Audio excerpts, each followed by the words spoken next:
welcome back for another awesome read aloud. Today's book is Auntie Lucy's Talking Paintings, and it is written by Francie Latour, and the illustrations are done by Ken Daly. Sit back and enjoy today's read aloud.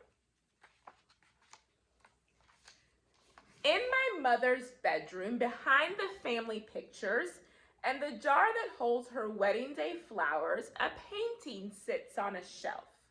It's a painting of me. My eyes almost closed like I'm dreaming. My braids hang like coal-colored ropes. My face fills the frame so big and so close that if you look long enough, it starts to look like a whole land, brown hills melting into yellow valleys, melting into riverbeds, and even the river's silver light running smooth over the rocks.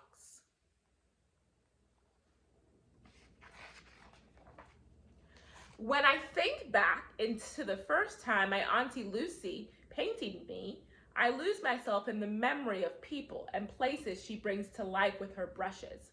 Fortresses and high cliffs and crayon-colored boats by the sea, gingerbread houses and coconuts poked with straws for coconut water. When I want to hear the stories of Haiti, the place where my mother was born, I talk to Auntie Lucy's paintings. The paintings always talk back.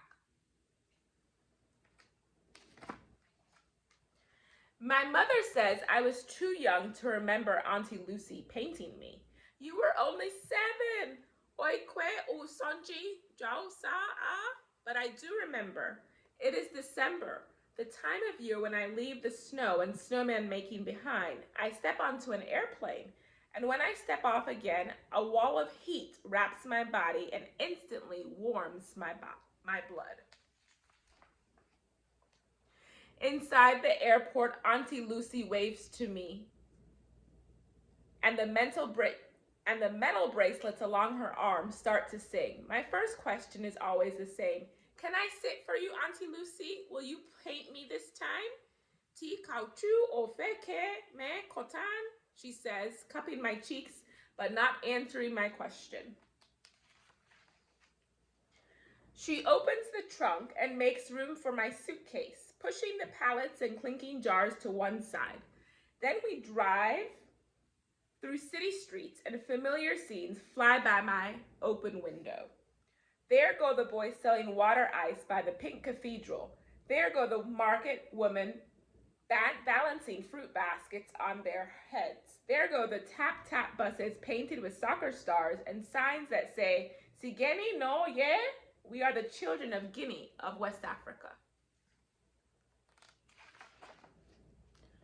Soon the city falls under our feet and fog carpets the mountain road to the house. As we climb the hills, a question comes to me. When Mom left for the States, why didn't you come?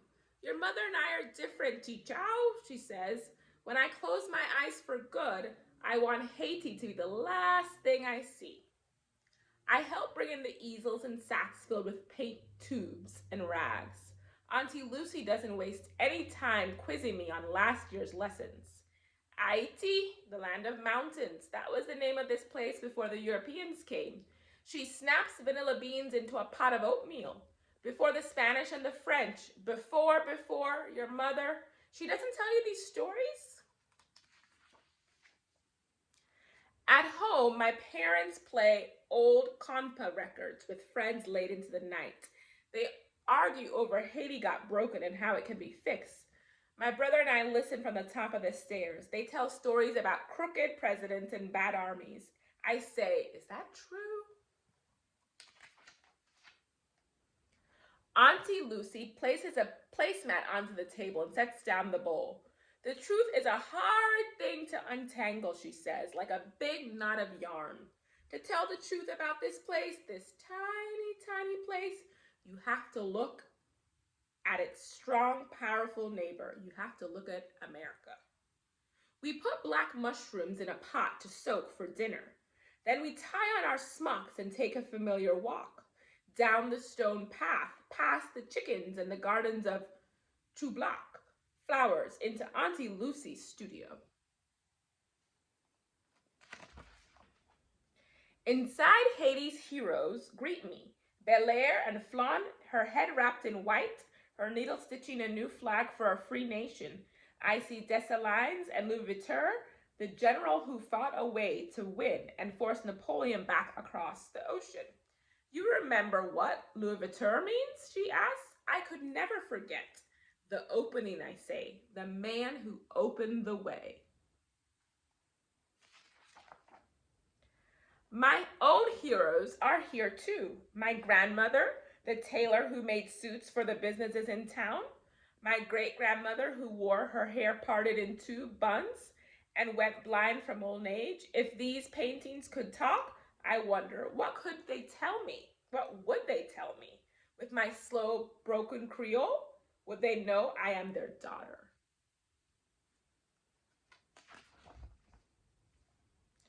Cheetah, she says, pulling a metal stool to the middle of the floor.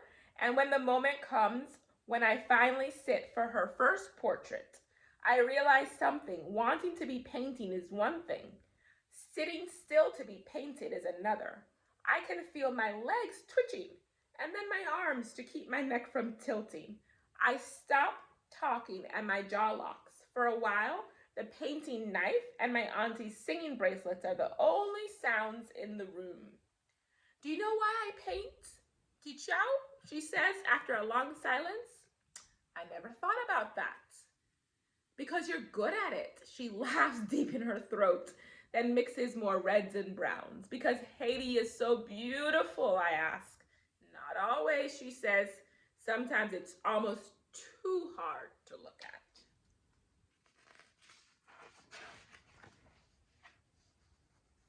I paint to remember what I've seen and heard and smelled and felt. The balconies wrapped around houses which seem to go on forever.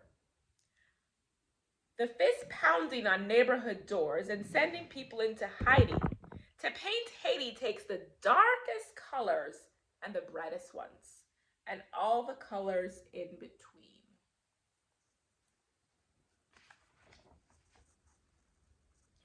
In 2 days of sitting, Auntie Lucy paints me from different angles.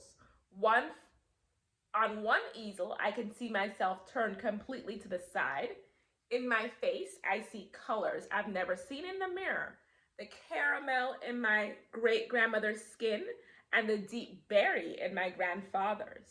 I see the colors of metal roofs over houses with no upstairs or downstairs.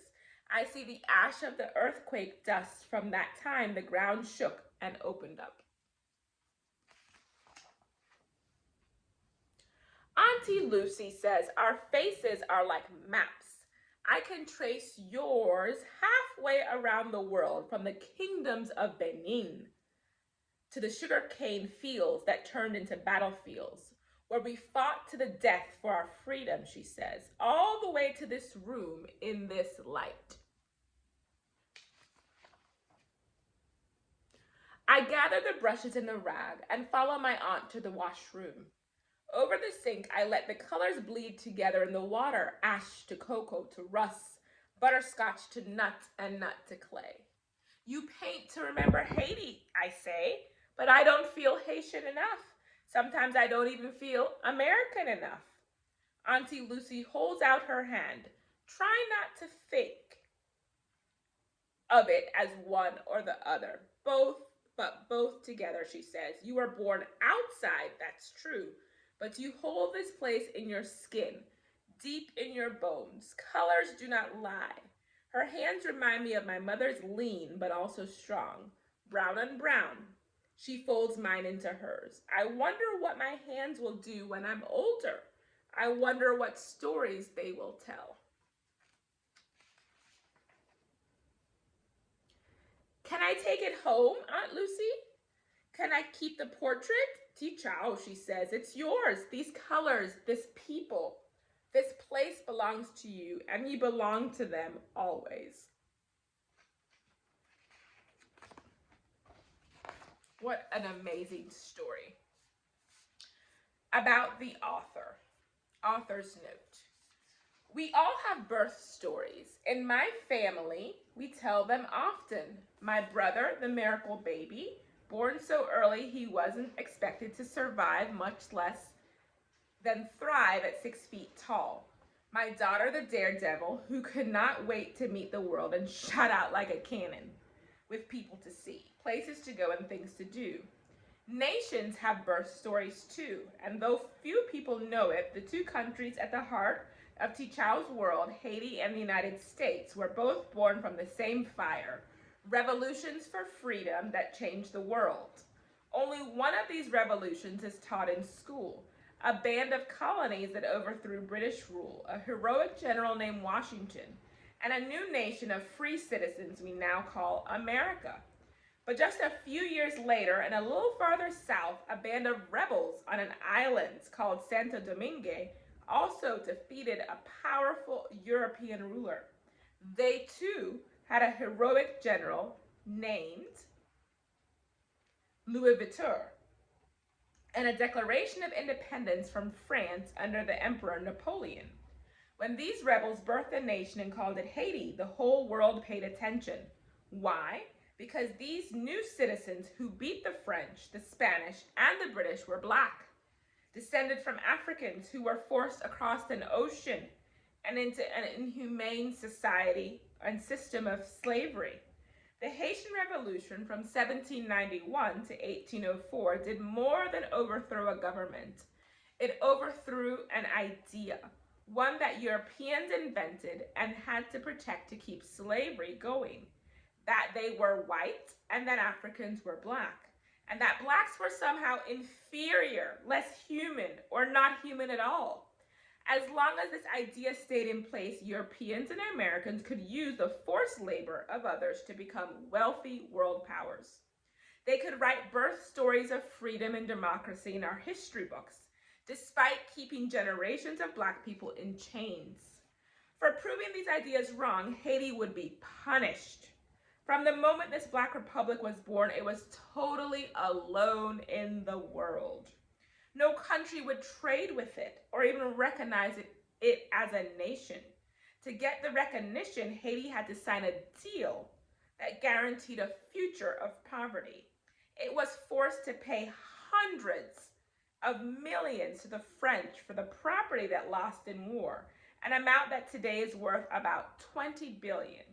That lost property included Haitians' very own bodies, which the French believed they had a right to own. Growing up, the only stories I heard about Haiti in school were that it was violent and poor, one of the poorest countries on earth. And this is why knowing our birth stories is so important to understanding the world and each other. The end. That's the end of the story. Read aloud and some historical facts there at the end, boys and girls. Have a wonderful day. Keep learning.